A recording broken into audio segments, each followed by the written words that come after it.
Hey everybody, and welcome to the show today. We're showing you some before and afters. This is some of the work that Nana's done. Some of the cutest little dogs in the whole world. Little Maggie. And this is a before. And like magic, here's the after.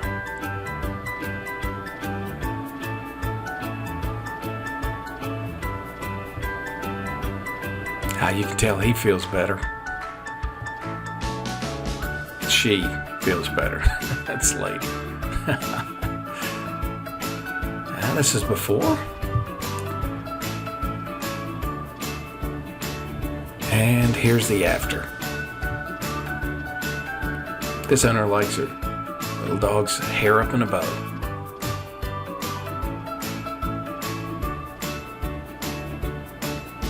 This is Ginger. Beautiful little Ginger. This is Allie. This cute little Pawz been coming to my shop for a while. There's Max. Baby girl. What a difference. Here's Buddy.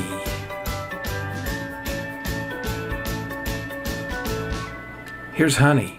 Isn't that the cutest thing you ever saw? This dog took a lot of work, but Cody got clean. And here's Pebbles. And Little Bit. And Little Bit is pretty little. And there's Baby. What a beautiful baby. And Chopper. What a difference in Chopper. Cooper. Got a clean shave. Now it's bath time. Today we're going to be doing Poe. This is the dog of Sherry Thompson. Boy, I'll tell you, Poe's just a doll. But baths are not his favorite thing. He's like, no, I don't want to take a bath. But we got to give him a bath. What a sweetie. And make sure the water's good and warm before I get him. Yeah.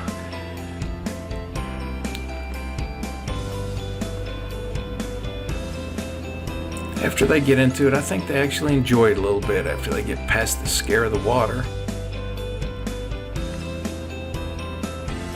And we get everything clean. Their ears, their eyes, their tails, all that stuff.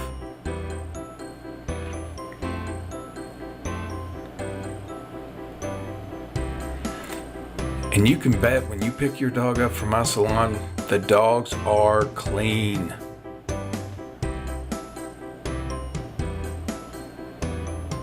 And get some good shampoo here.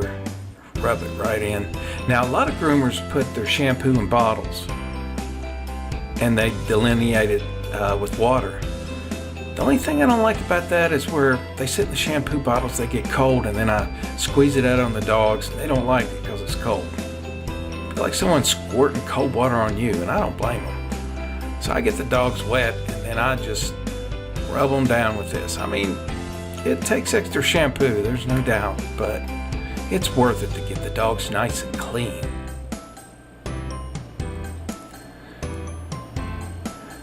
I mean, I get in there good, their little tails, around the rectum, around their eyes, around their ears.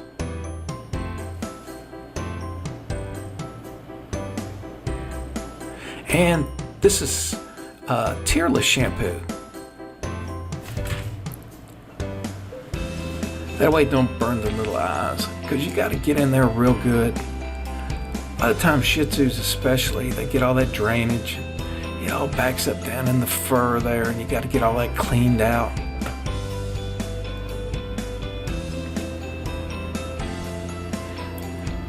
And it's really important so they don't get eye infections and such too. And I get this little bit of a flea comb, and it just sort of pulls that debris out of there, gets it nice and clean.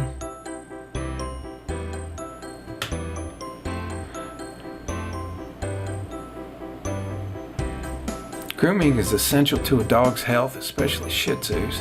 They have all kinds of eye and ear problems, and we get all that cleaned out real good.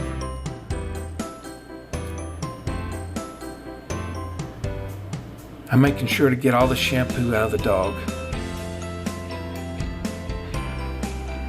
You can almost see that dog whiten up, you know?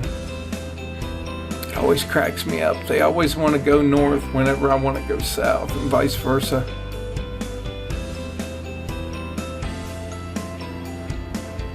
It's always a little power struggle going on. Pawz a gentle dog. He's still just a puppy. If you're wondering, they got the name Po, like Kung Fu Panda, because when I'm finished, he looks like a little panda. He don't like his head being done too much, though. Bless his heart.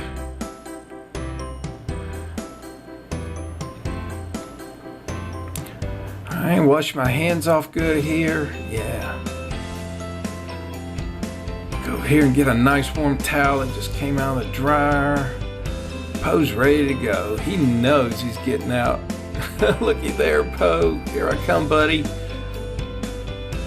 Getting that water out of him there. Just wringing him out good. There we go. Wringing his tail out. His back legs. Just real gently.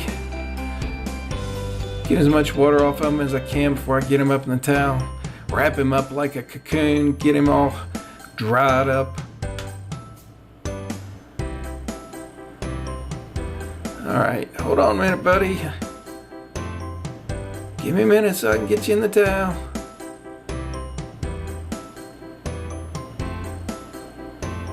There we go. Now, get you all good and dry.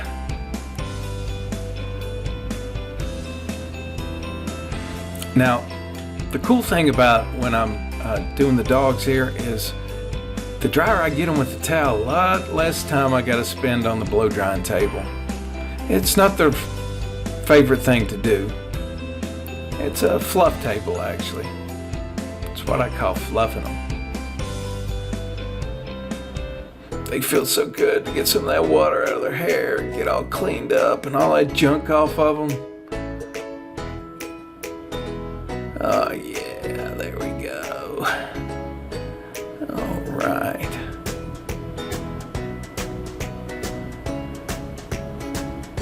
Get around all the problem areas there. Make sure they're clean.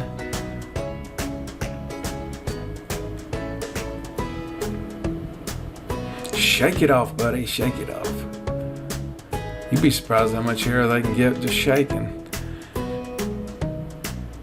And right here's my fluffer. It's a high pressure fluffer. It gets all the way down to their skin. Just gently blow dry them. When I'm blow drying them like this too, I can see if there's any problem areas with their skin, moles, or little cancers that are forming or anything. And I can alert the owners. You would not believe how many dogs' lives I've saved by alerting the owners for little cancer spots that save the little dogs. One time I had a lady and I was blow drying the dog and I saw this spot in between his toes and I took him, or I told her owners, and they took him to the vet. Turns out it was cancer. They removed it and saved his foot. And we're blow drying him here and get him all nice and fluffy.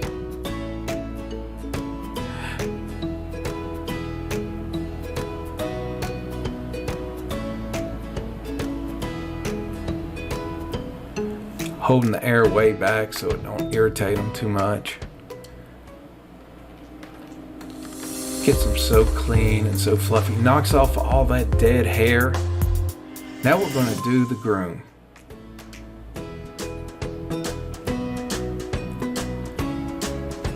Now that he's all blow dried, nice and fluffy, now comes the real important part. And I tell this to all the groomers. Just be sure to brush them out good. don't you even put the clippers on them till they're brushed out good.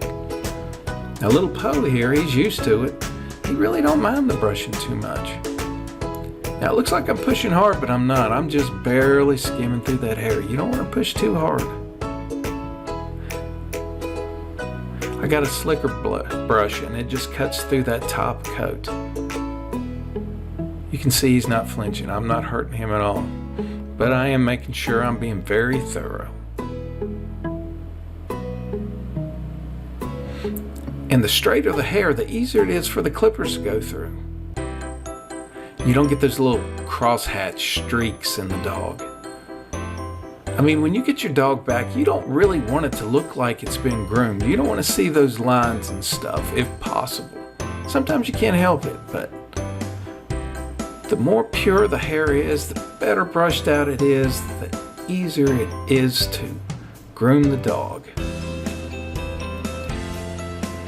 Sometimes when I'm running behind, it's a pain to have to completely brush them, but this is essential.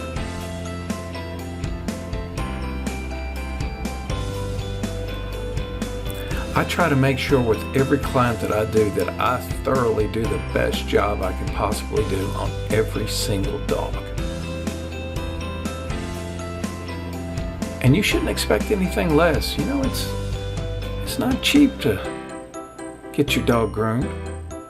But I try to make sure that you get your money's worth every time I work on your dog.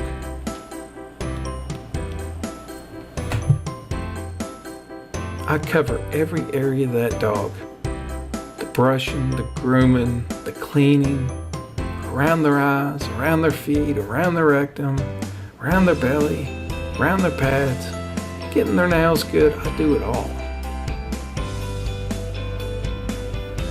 I have a mental checklist I go through.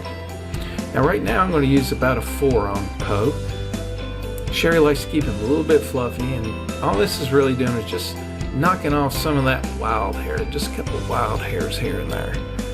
We don't want to cut him real short. We still want him to look nice and fluffy. Make him look like a panda bear. I mean, that is what he is named after. Poe the Kung Fu Panda.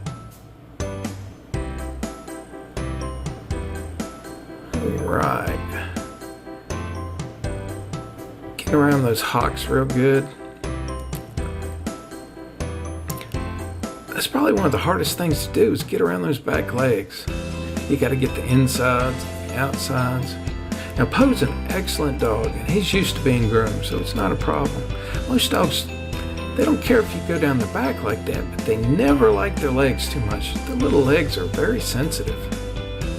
Some dogs more than others, dogs like schnauzers and such. It's not easy, you just have to go slow with them. I put my hand up under her leg to hold her up. That way they're not sitting down on you. That's what the loop does that holds their head up there. It just holds the front of them up and it keeps them from jumping off the table. People always wonder about that loop. One lady come in and saw my setup and she says, "My goodness, that's medieval looking, is it not?" I said, "Yeah, but it's not used for medieval purposes." You know. There's my wife getting one of the little dogs. We have a few crates up front. If we know that the owners are getting ready to come, we just leave them there so they can be up there with us and spend a little time with us. And she's taking him up front. All right.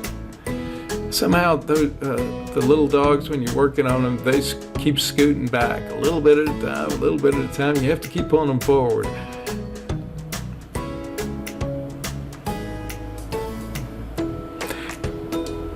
The loops are mainly designed just to make sure the dogs are sitting up when you're working on them. If you've ever groomed your dog at home, you know the first thing they want to do is squat down. They want to try and lay down while you're working on them. And that's really hard. You need them sitting up so you can get in all those areas. Up underneath them, up under their chin, up under their belly. And that's all that loop does. If you look, I just barely have it on him. It's sort of a mental thing for a dog too. They know it's there, so they're not going to try and jump off the table. And they're not really as likely to lay down because they know that loop's there. Now if you look in the background there, I have a little light. Kind of unusual, but it's worked for me for years. That way I can see up under the dog. If you look, you can see right up under that dog there. I use it when I'm working on their nails, so you can see right through their nails where the quick ends and that kind of thing. And he keeps moving backwards and I have to keep pulling him forwards. They all do that.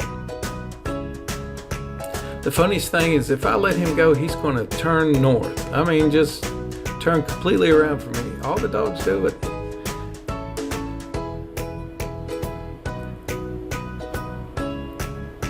The wonderful thing about a dog is they tolerate what you do.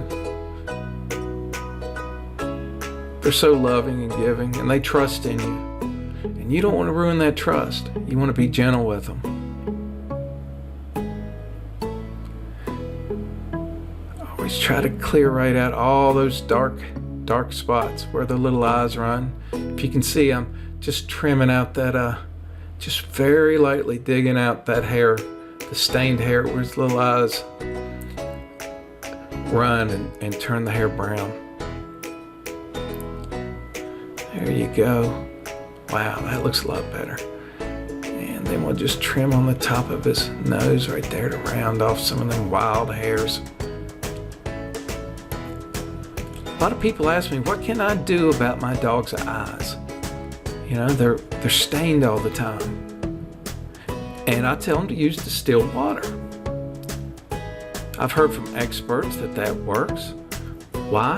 Because there's minerals in water like copper and that kind of stuff.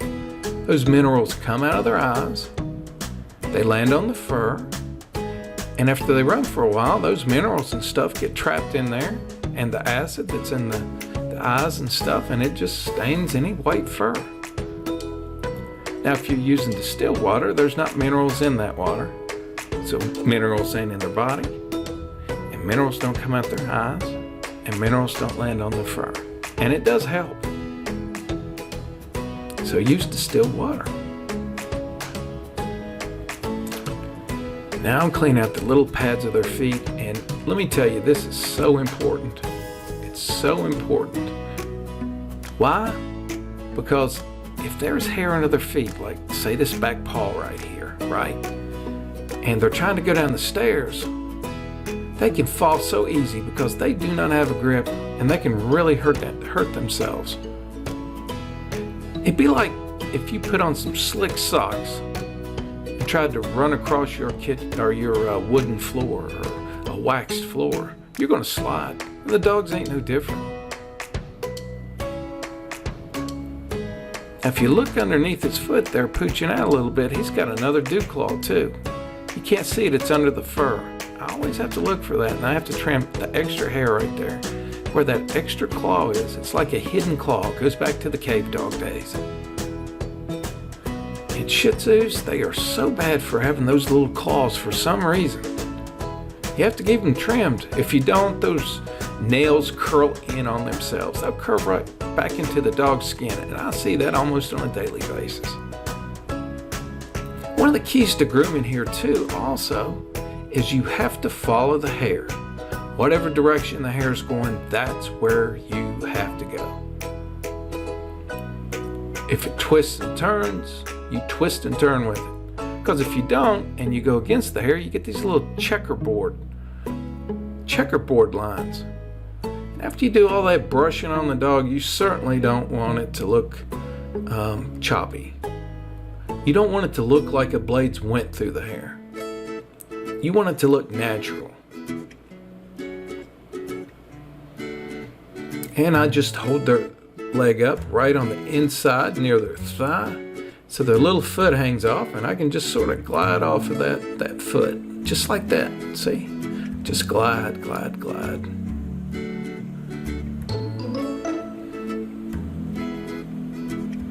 And you go real gentle, because their legs are so sensitive, bless their hearts.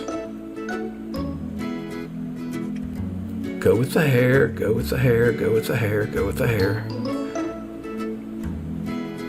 Whatever direction it's in, that's the direction you go, the direction you go. And then you don't get those streaks, see? See how smooth that's looking? We're getting there. Get up under the neck, just gently holding their head. They hold their head back when you do it anyway. It just cracks me up. They'll hold their little heads right up. Yeah. There we go. Getting all that cleaned out. Little Pawz a doll too. Alright, I'm going to brush out the top of his head a little bit there. And I'm going to glide off of it. I usually use a 4 on top of their head, and I just glide right off their head, just like that. Glide, glide, glide. I do this almost on every dog. I push on the top of their head, and then I glide off their cheeks.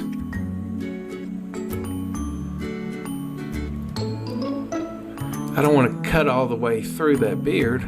I just want to blend it off, basically. And I'll pull the ear back like this, see? And I'll just glide, glide, glide. I'm not pushing real hard, I'm just sort of smoothing it off there. A little bit off the front, a little bit around the ears, a little bit on the ears, like this. There we go. Top of the head.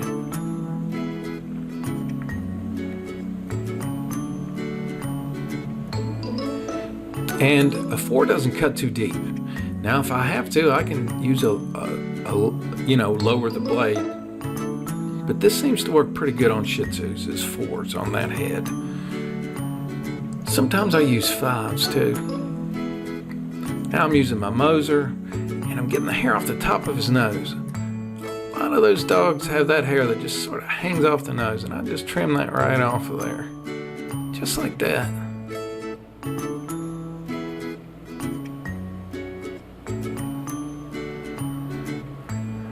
Right.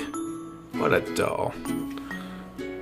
Alright, we still have a lot of work to do here yet. So, just skim, skim, skim, knocking off those high parts. Just sort of knocking off the high parts. See how smooth that's looking? Amazing. If you see, I'm just skimming, skimming, skimming. Not pushing too hard. Alright. Now, use a little bit of scissors. Now I'm holding his jaw real tight right there, so I can get his lips. That way that tongue don't pop out of there. Never open the scissors up too much where it'll catch something. See, now he's licking. If you clipped his tongue, that would not be good. And you learn little things like that over all the years of grooming too. Places to be careful, around the mouth, right under the arms where the little skin stretches thin, around the ears. And I'm just going to round his ears off right here with the scissors. I can feel where the ear is underneath it so I don't clip the ear. Make sure they're brushed out good. I never like to take a whole lot off the ears. Just what I have to, just sort of round them off. On the other hand, I don't like them too long either. I think there's a lot to be said about balance. You want to balance the little guy's ears out, balance their head out. And that's the reason I thin their head out like I do. And just go around his ears like this. Now, I've done this so many years that whenever I'm trimming one ear versus another, I know about the length of it. Now, I'll take the ears and I'll put them side by side just to be sure that they're even. But I'm almost always right on the money.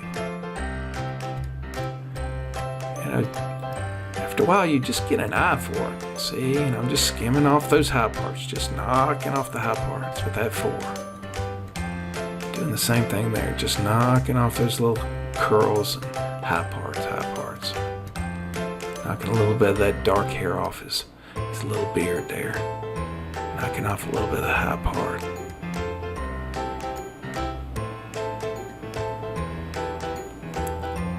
There we go.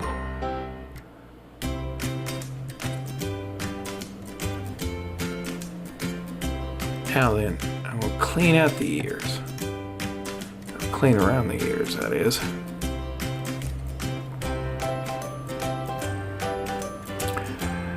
It's sometimes hard to get that angle. Gotta twist my arm all the way around like this. Got it. Now I'm rounding the face. And what I do is I start with this side of the jaw, right here, and I round it from the back of his ear. Well, you can't see much but my wrist. But, you start at the back of the ear, cut right in front of the ear, all that hair, you don't need all that, and you make a circle. Make a little circle right there, you just circle it off. Now, get this side, but after you get both sides, then you look from the front of the dog and make sure that they're even, like right there. And as you can see, I can compare one side to the other.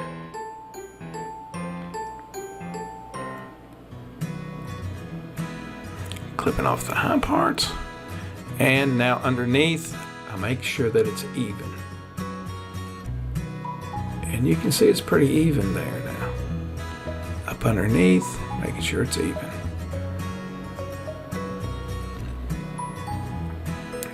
And I use the Moser. Sometimes the noise makes them jump a little bit there, like that. There we go. You gotta be so careful because they'll jump and knock a hole right in their beard. I'm just holding his face lightly, if you're wondering, just very lightly. This is why it's so important to make sure your dog is socialized and loved and held and rubbed and touched. It makes my life so much easier. Dogs that are not loved, it's hard to work on them. They're not used to all that attention. They have to be socialized.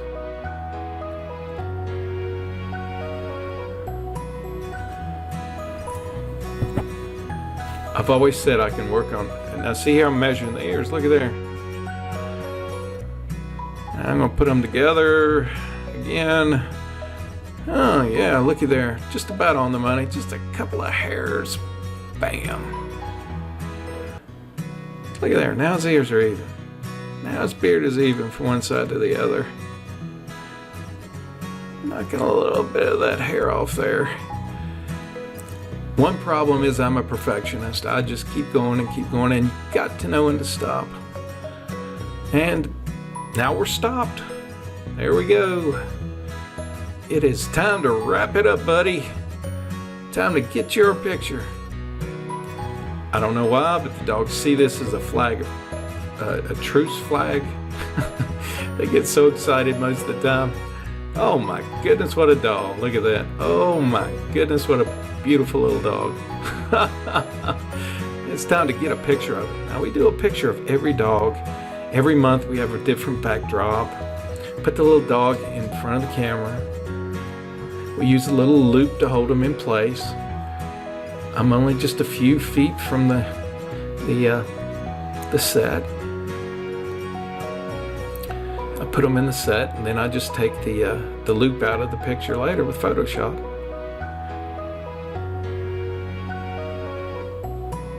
Every month's another beautiful little backdrop. I always put the dogs in or on something so they're safe and secure. I put the loop on them so they sit up and they don't jump off the table. And then I just step back for a moment. Okay, time to get the loop off and put him back in his crate, call his owner, and that's about it. And there's the picture. And we got a few more pictures of Poe that we want you to see here.